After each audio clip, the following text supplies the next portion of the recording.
Good evening students, welcome to Prarambh SSC. और आज की इस मैथ्स क्लास का हमारा टॉपिक है स्टैटिस्टिक्स, जिसमें तीन चीज़ें मेन होती है, मीन, मोड, मीडियन, और उसके बाद आगे आता है स्टैंडर्ड डेविएशन, वेरिएंस। ठीक है, तो पहले हम क्या करेंगे, इन सबकी डेफिनेशन और फॉर्मूलाज देख लेंगे कि कौन से फॉर्मूला होते हैं, कब लगते हैं, और उन फॉर्मूलाज में जो टर्म्स यूज़ हुई है वो क्या होती है, वो कैसे कैलकुलेट होती है। और ये सारी टर्मिनोलॉजीज़ फिनिश करने के बाद, ये सारी टर्मिनोलॉजीज़ हैं आज की क्लास में, फिनिश करने के बाद हम एक डेटा लेंगे और उसी डेटा पर mean, mode, median, standard deviation, variance और रेंज निकालेंगे एक ही डेटा पर। ठीक है, उसके बाद एक डेटा मैं आपको दूंगी, फिर आप सेम प्रैक्टिस करना उस डेटा पर। राइट, तो सबसे पहले डेफिनेशन देख रहे हैं। किसकी डेफिनेशन देख रहे हैं? मीन। अब यहाँ पर मीन का मतलब क्या है? एवरेज। पढ़ा है आप सबने, एवरेज क्या होता है? टोटल करके जितने नंबर्स है उससे डिवाइड कर दो। Mean is the average of all the numbers in the given data. जो भी डेटा दे रखा है उसका एवरेज निकालना है, दैट इज कॉल्ड मीन। कोई डाउट नहीं है इसमें। ये हिंदी वाले स्टूडेंट्स के लिए है। और या फिर हम बोल सकते हैं the arithmetic mean is found by adding the numbers and divide by the sum by the total number of the numbers in the list। मतलब mean of observation will be equal to sum of observations dividing by total number of observation। जितनी total observations है उनका total करना है और divide करना है n से। n मतलब टोटल कितने नंबर्स हैं, जैसे 10। सेकंड है मीडियन। मीडियन को हिंदी में माध्यिका बोलते हैं। Median is the middle number when data is arranged in ascending order. जैसे आपके पास डेटा है, ठीक है, जैसे यहाँ पर 10 नंबर्स ले लेते हैं हम।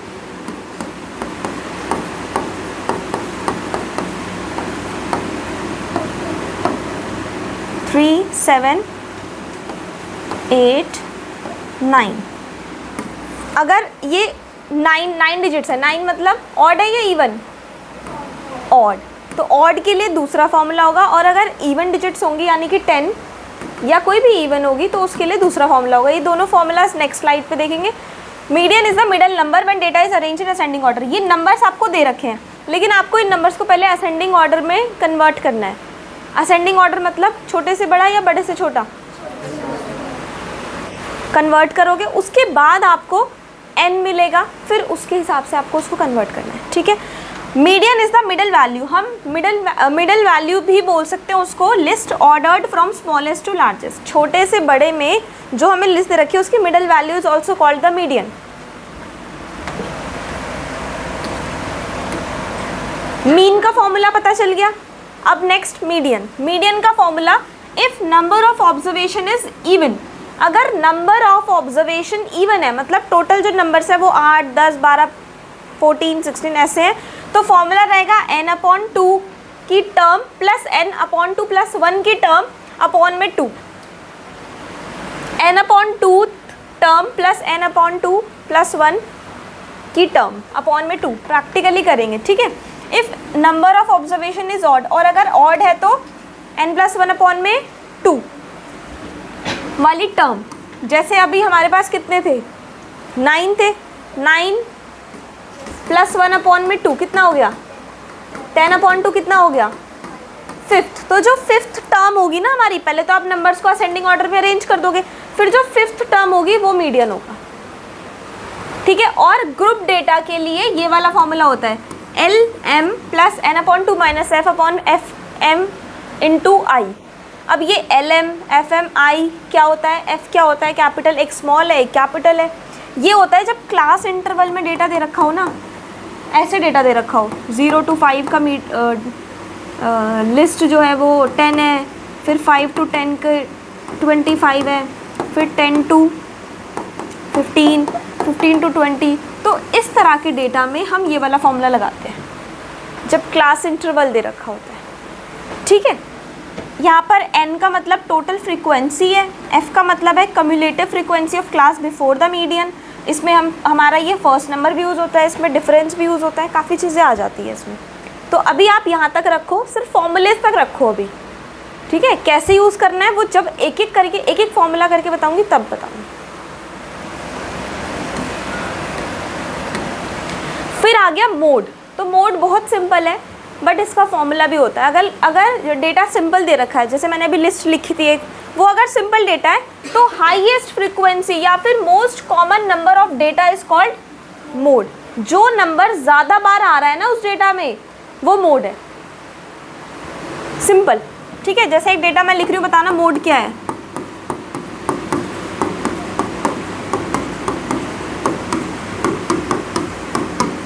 क्या है मोड? 6 है, समझ गए। या फिर हम बोल सकते हैं most frequently occurring value in the list.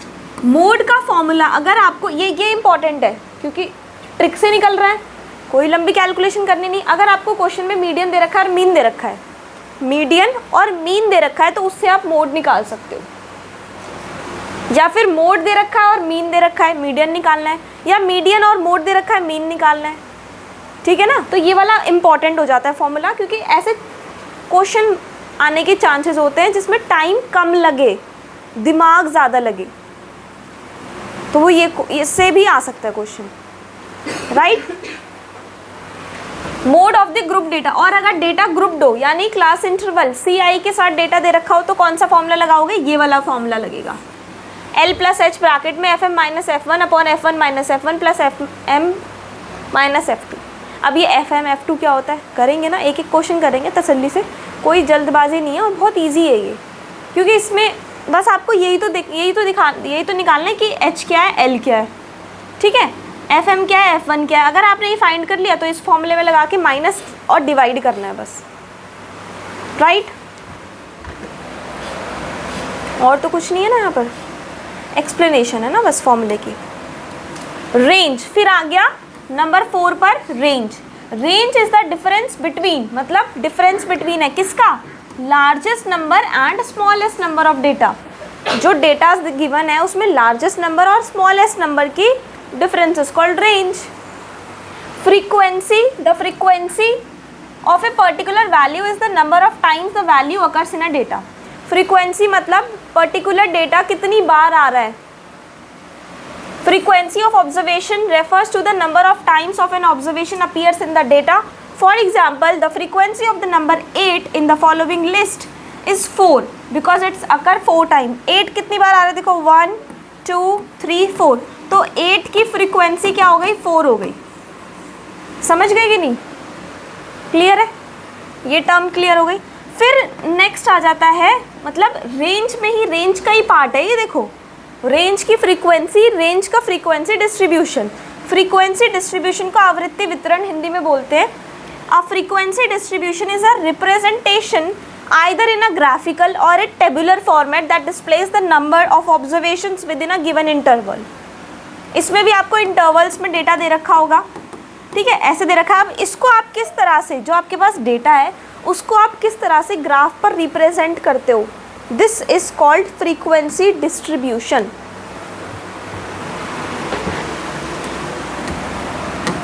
In other words, a frequency distribution or frequency distribution is simply a table or table in which data is divided into classes based on similar characteristics and the number of observation or that fall in each class is recorded. It shows the frequency of occurrence. अच्छा देखो, इसमें हमें क्या करना होगा, ऐसा rough data given होगा आपको, जैसे ये दे रखा है, रफ डेटा है बिल्कुल, ये थोड़ा सा बड़ा है, इतना बड़ा तो नहीं होगा, ये रफ डेटा है, ठीक है। अब इसको ना, अगर आपको इसको फ्रीक्वेंसी डिस्ट्रीब्यूशन पे टेबल में शो करना है या फिर आपको इसको ग्राफ पे शो करना है, तो पहले इस डेटा को आपको थोड़ा छोटा बनाना पड़ेगा। उसके लिए let us make the group frequency distribution table with classes. अब हम क्लासेस के साथ ग्रुप की उसकी टेबल बनाएंगे। तो इसमें सबसे छोटा 150 है और सबसे बड़ा इसमें है 175, यानी मैं 5 का डिफरेंस ले सकती हूँ। 150 to 155, 155 to 160, 160 to 165, 165 to 170, 170 to 175, ऐसे हमने बना लिया। अब ये डिपेंड करता है आपके डेटा पे। अगर इसमें ऐसे हो ना 110, 120, 110, 120, 140, 150, तो 10 का डिफरेंस ले लेना, ठीक है। अब देखो आगे हमने क्या किया, हमने ना ये ऐसे टेबल बना ली। क्लास इंटरवल 150 से 55 की टोटल 12 फ्रीक्वेंसी है, यानी 150 से 155 वाले जो नंबर है वो टोटल 12 है। फिर 155 से 160 की जो फ्रीक्वेंसी है वो कितनी आ रही है, 9। फिर 160 से 165 की फ्रीक्वेंसी कितनी, 14। 165 टू 170 की फ्रीक्वेंसी 10 है। और 170 to 175 की फ्रीक्वेंसी है 5। ठीक है, तो ये आपने बना लिया, क्या बना लिया, टेबल बना लिया आपने ये। और actually this is also a part of table, but ये हमें ऐसे लिखना नहीं होता, बट यहाँ पे मैंने इसलिए रखा था कि आपको पता चल जाए कि हाँ ये 12 वैल्यूज़ है। ठीक है, रॉ डेटा था, रॉ डेटा से आपने टेबल बना ली।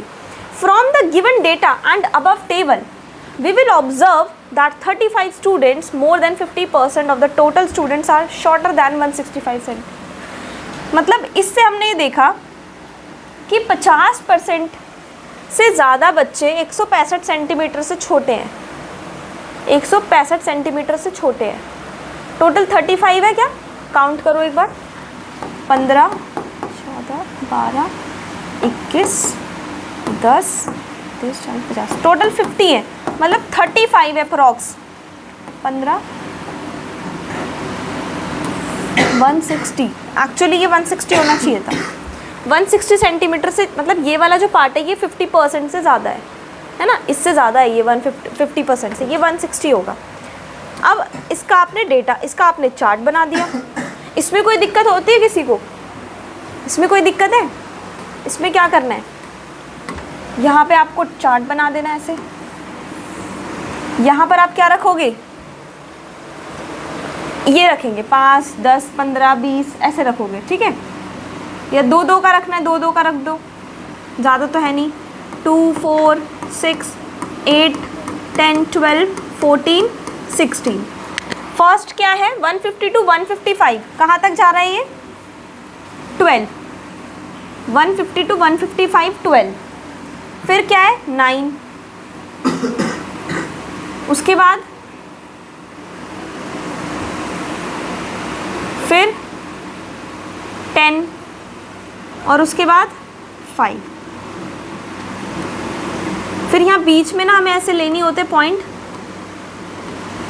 और इसको ड्रॉ करना होता है, बट ये आपको ड्रॉ करने के लिए तो ऑब्वियसली नहीं आएगा, आपको ये आएगा उसमें आ सकता है डेटा इंटरप्रिटेशन में। ठीक है ना, कि ये दे रखा होगा, इसको देख के आपको आंसर्स बताने होंगे। चलिए ये बता दिया मैंने आपको। नेक्स्ट देखो, मीन डेविएशन। उसके बाद क्या आ गया, मीन डेविएशन। अभी रेंज था, रेंज में 2 चीज़ें थी, फ्रीक्वेंसी एंड फ्रीक्वेंसी डिस्ट्रीब्यूशन। अब आ गया मीन डेविएशन। अगर अभी आपको एक बार में क्लियर नहीं हो रहा है ना तो कोई बात नहीं, घबराने की ज़रूरत नहीं है, क्योंकि ये टॉपिक एक एक करके फिर से स्क्रीन पर आएंगे with formula and with example with practice. ठीक है, तो घबराने की टेंशन नहीं, कोई दिक्कत नहीं है। मीन डेविएशन, इसको हम औसत विचलन बोलते हैं। The mean deviation is defined as a statistical measure that is used to calculate the average deviation from the mean value of the given data set. How to find the mean deviation, अब देखो ये कैसे इसको find out करना होता है। इसका formula ये होता है, सिग्मा एन, मतलब total numbers is equal to 1 के साथ मॉड में आता है X I minus X bar. X का मतलब यहाँ पर मीन होता है, जो मीन निकाला होगा ना आपने 8, 10 जो भी निकाला होगा उसके बाद ये निकलता है। तो प्रैक्टिकल एग्जांपल के साथ समझेंगे इसको। ठीक है, उसके बाद आ गया variance. Variance is the expected value होती है, ये expected value of the squared variation of a random variable, किसी रैंडम वेरिएबल के स्क्वायर्ड वेरिएशन में फ्रॉम इट्स मीन वैल्यू, जो उसकी मीन वैल्यू, मतलब ये निकालने के लिए आपको पहले मीन निकालना होगा। ठीक है, variance is the measure of how data points differ from the mean. इसको हम क्या और बोल सकते हैं, वेरिएंस मेजर करता है कि मीन से कितना डिफरेंट है डेटा पॉइंट्स उसके। Find the mean of, first सबसे पहले क्या करना है, find the mean of the given data. Now subtract the average from each value and square them. अब आपको हर एक वैल्यू से, जो वैल्यूज़ दे रखी होगी ना, जो मीन निकाला होगा आपने, जिसका मीन निकाला होगा सपोज 8, इसको इनसे माइनस करते जाओ, यहाँ लिख दो, फिर इनका स्क्वायर कर दो, यहाँ लिख दो, इसका टोटल करो, इसका टोटल करो, यहाँ यूज होगा। ठीक है,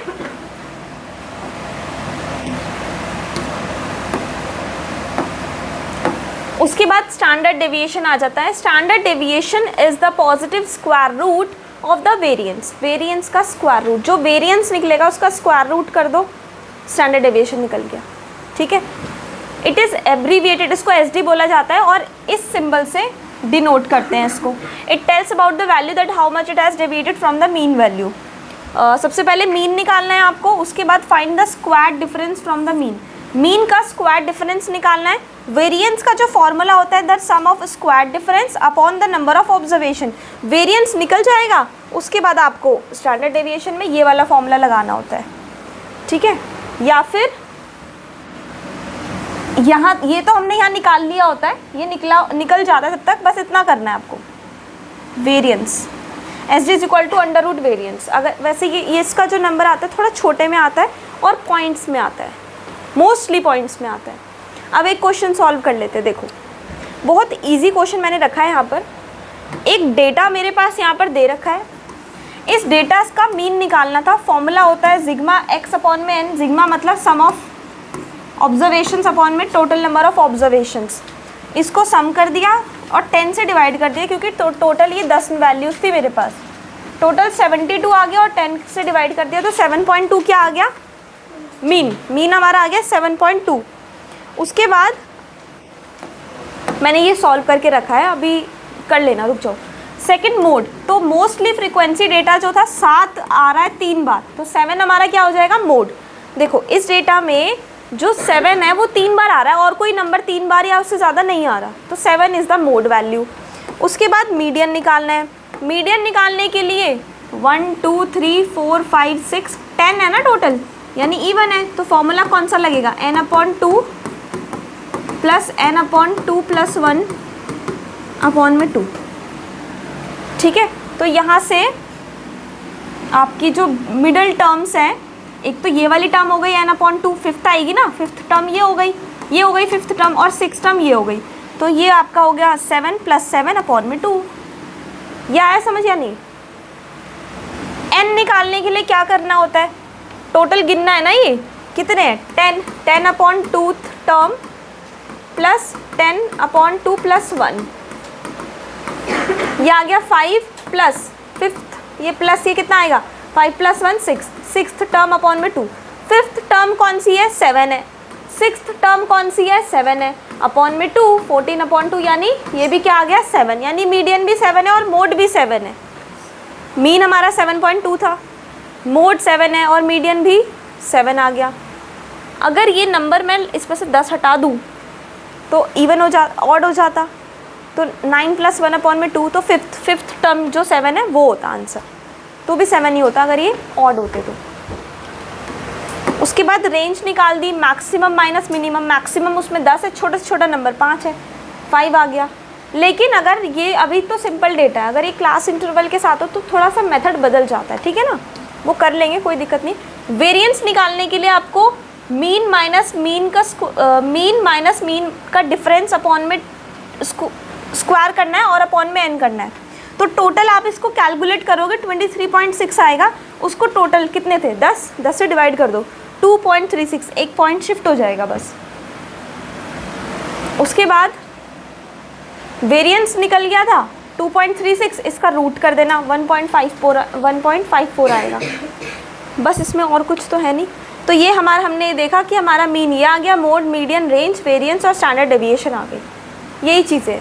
फ्रीक्वेंसी डिस्ट्रीब्यूशन मैं इसमें इंक्लूड नहीं करूँगी क्योंकि वो टॉपिक का पार्ट था, मैं समझा दी, लेकिन वो ऐसे एग्ज़ाम में तो आएगा नहीं, ठीक है। आज की क्लास में इतना ही। Thank you so much.